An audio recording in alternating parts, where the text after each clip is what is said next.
The 2020 August Samsung Unpacked event was quite uneventful. We have seen some things leaked, rumored, and we've known these things before the actual event. But today I'm here to talk about this sorry excuse for a downturn of an unboxing. I'm joking. These are pretty good. Today's is going to be a review of these Galaxy Buds Live, and we're going to see what's up with that. So yeah, my name's Daniel, and welcome to TechWrapped.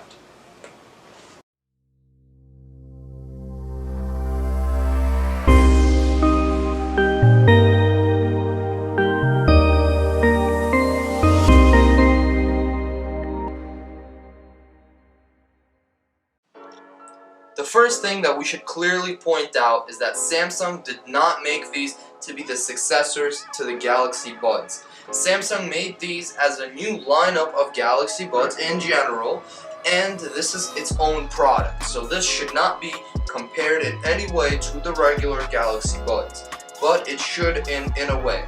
These are completely redesigned and redone, so just an FYI, these are not to replace the Galaxy Buds Plus or the Galaxy Buds. The first thing we should talk about is the price. It's priced at $169, so it's around $170, and we can come back to the price after I'm done speccing out all the details and what happens with this.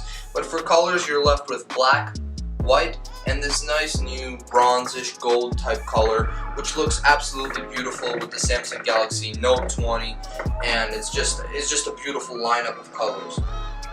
When we look at design, legitimately these literally look like beans, and everybody's making fun of them on the web, but these look like a pair of beans. Like I bet I could probably put them in the thing and cook them, but whatever. The case, it looks like the case for the AirPods Pro.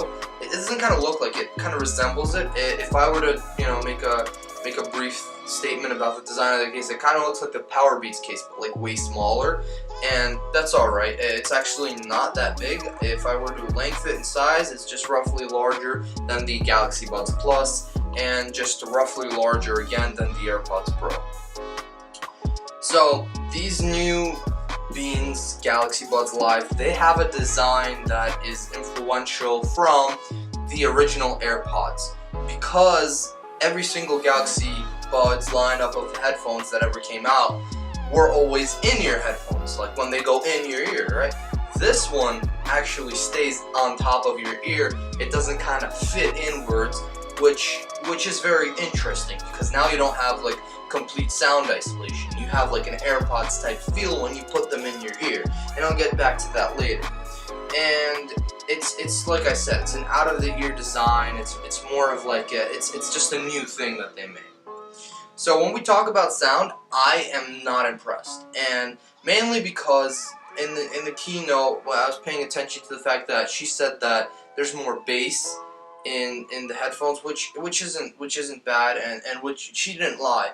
But the high end in the headphones, like I'm talking from a sound engineer's perspective, but the high end in the headphones is just very crackly. It's slightly distorted, and I still can't believe that AKG tuned them and it sounds like that. Again, maybe my headphones are defective, or maybe I just have broken headphones, but the thing is, these headphones, the crisp high end that was on the Galaxy Buds Plus isn't there. And I know I shouldn't really be comparing them, but still, I was expecting way more from Samsung when it comes to these headphones. But again, it's listenable. You're able to listen pretty well, and it's that. So the other thing is that you are able to cue the sound in any equalizer possible. Before there were 4 equalizing options for just the Galaxy Buds Plus, but now we have around 6 or 8 just equalizing options. So you're able to choose from quite a few options of the way you want to hear sound, and that's quite well. That's done quite well, and that's pretty good. So when we're talking about battery, this lasts me all day, if not 2 days. Like, I haven't charged them since I've gotten them, and that was around a week ago. But again, I didn't really use them like extensively. I've just used them to make a review out of them. But they've lasted me a while. I haven't really charged them afterwards, but you know, I kindly wirelessly charged them, which brings me to my next point. These things are wirelessly chargeable, um, which is pretty cool. Now that the Note 20 has that reverse wireless charging, you're completely able to put the Galaxy Buds on your phone and charge them. I can do that with my Note 10 pretty well. Another thing that we have is the actual buds last 6 hours, but with the case, they last 29 hours. And I'm going to say that once more, 29 hours. Legitimately speaking, these headphones, I think, are the longest lasting battery headphones I've ever seen because of the fact that they're 29 hours. And like I said, I haven't charged them yet. It's been around a week since I've had them. And that's pretty well done from a company that has a very intimate history with what battery really is. So Samsung really did a great job on placing nice batteries on the new Galaxy Buds. So my next point is the great software that Samsung has done. They've done a pretty great job with the Samsung wearable software. I really enjoyed the user UI with everything there, and I feel like they've kind of redone some things that was pretty cool. So props to them. There's a new software design. That's the first thing that should be noted. There are more equalizer functions, like I've said before.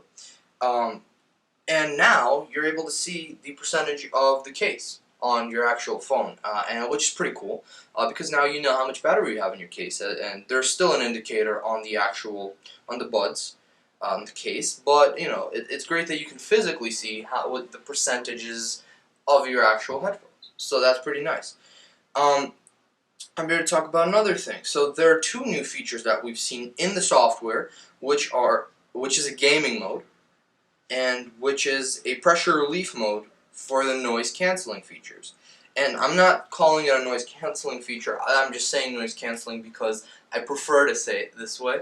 But for gaming mode, it's made to enhance the gaming in your headphones. I haven't really noticed a lot. I've actually tried the gaming mode with Call of Duty and mobile, and it really hasn't struck me an impression at all. But it did change in a way. I was able to hear more footsteps clearer when I was playing Battle Royale, so that was pretty nice. It was pretty great to see them actually trying at something that isn't just sound, it's also gaming, so that's pretty cool. And there is now a pressure relief mode for the kind of active noise cancelling, as it's called.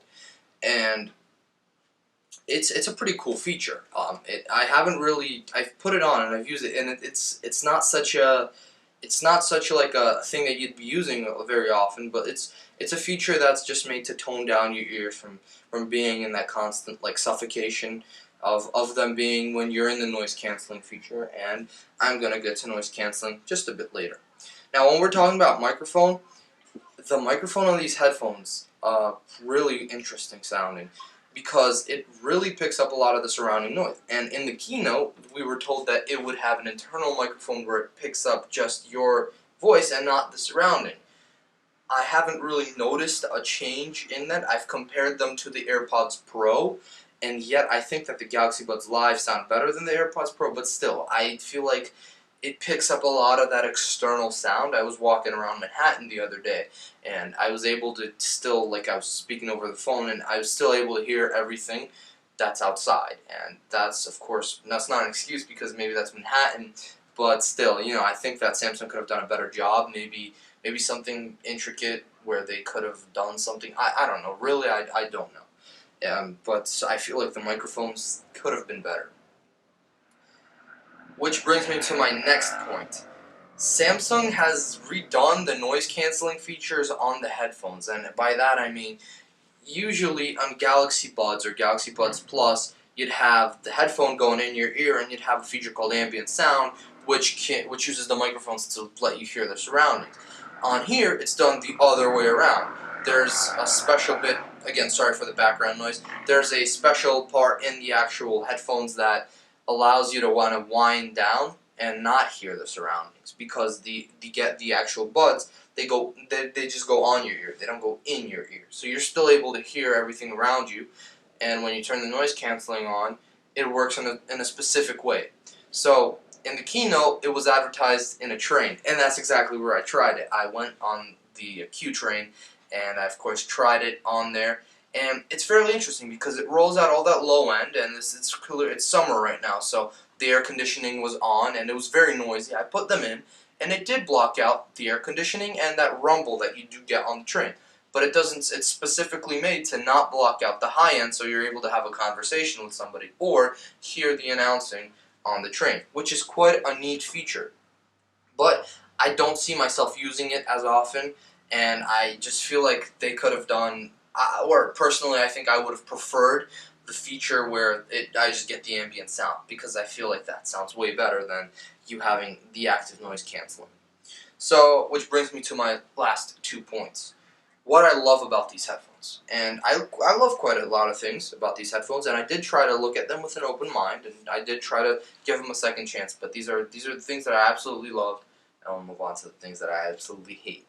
So the first thing that I love is that the buds, and personally for my ear, they don't fall out. And the buds have this like new rigid feature on the top that makes them kind of put in your ear, and they don't really fall out. I've had other people try them, and they did fall out for them. But for me, I haven't had an instance where these Galaxy Buds flew out of my ear because of the fact that, I was just moving my head. No. They fell out of my ear because I hit them with my arm or with my shoulder, but it hasn't got to the point where they fell out on their own doing. The other feature that I really loved about them is that the Galaxy Buds don't hurt after a while of you wearing them. So I kind of kept them in my ears, and they don't really hurt. The Galaxy Buds Plus did hurt my ear. When I did kind of put them, they kind of hurt. I actually had a cut in my ear from the thing, but that was an accident. Well, the other thing that I love about them is that the Buds charging is absolutely huge. Like I said, 29 hours, that's crazy. And personally, I love it when there's a large battery because I was told that size means everything. So that's that. So the colors on it absolutely look gorgeous. I like the fact that there's that kind of cosmic looking black color, and it's just that like reflective type. So I really like it, and I have actually tried the rose gold, and I really enjoy that color, but it looks quite nice. So that's that. Those are the things that I do like about them. Now let's move on to the things that I absolutely don't like about them. So what I hate are the sound isn't the best, and I said this just a few minutes ago, but I feel like Samsung could have done something better, and especially with a collaboration with AKG, I feel like we could have gotten more pristine sound, and I would have preferred the high ends to be better than the low end, because I do use this for most of my kind of music making projects. Again, I do apologize, but for musical reasons, the Galaxy Buds Live are pretty good. Not the best, of course. Which brings me to my other point. It takes some time to get used to the buds. At first, when I put the buds in my ear, they didn't get a snug fit. I was having a bit of a problem kind of dealing with the way the buds were. They kind of fell out a few times. But, it just takes some time to get used to. I think it took me a couple days to get used to them. But because at that time my ear really wasn't used to the Galaxy Buds Live, so they kind of did hurt at first. But after that, it didn't really hurt. So it just does take some time to get used to getting these buds. And the other thing is, they get dirty really fast. And not as fast as AirPods, because AirPods do get dirty. But these things get dirty. If you have a bit of earwax on them, they'll get dirty really quick. And it's kind of you kind of gotta understand where you gotta put them in to not get earwax on them. But you really have to kind of tend for these, maintain them, maintain the shape. But the other part is that like the external case is glossy, and it's like a mirror-ish type material, so that will get dirty fast, as in fingerprints. So I would suggest you invest in a case. Which brings me to my other point. All the cases for the Galaxy Buds Live are garbage. Like, there are some absolutely horrible cases out there. There isn't like a really sleek, just one solid colored case out there. I mean, I am looking for a couple cases, but if anybody has anything in mind, please let me know in the comments down below. And my other point is that I would have, at a point, preferred ambient sound on the Galaxy Buds Plus over the active noise cancelling that we do get on the Galaxy Buds Live. And the reason for that is because I would prefer not to hear high-end, low-end. I would just prefer to hear my music. or whatever podcast I'm listening to. So I would have preferred ambient sound over active noise canceling, and that's just personally my opinion. Overall, if I were to rate these headphones, I would say that they're pretty good headphones. They cost $169, so that's around $170. They have decent quality, but of course I wouldn't really pay $170 for these things. But I feel like these headphones have a lot of great potential in software and hardware, and both in the future. So I do say that. Ladies and gentlemen, if you've liked this video, please leave a thumbs up. If you'd like to see more content based off of your personal preference, please comment down below on what you want to see. And if you feel like you want to subscribe, please subscribe. I'd suggest you watch any other videos that we have on our channel in regards to Samsung, anything else that they have put out. The OnePlus Nord, for example, that's a video, that's a good one. And if you have any questions, again, please comment down below. Thank you so much. Follow us on Instagram at TechWrapped, and don't forget,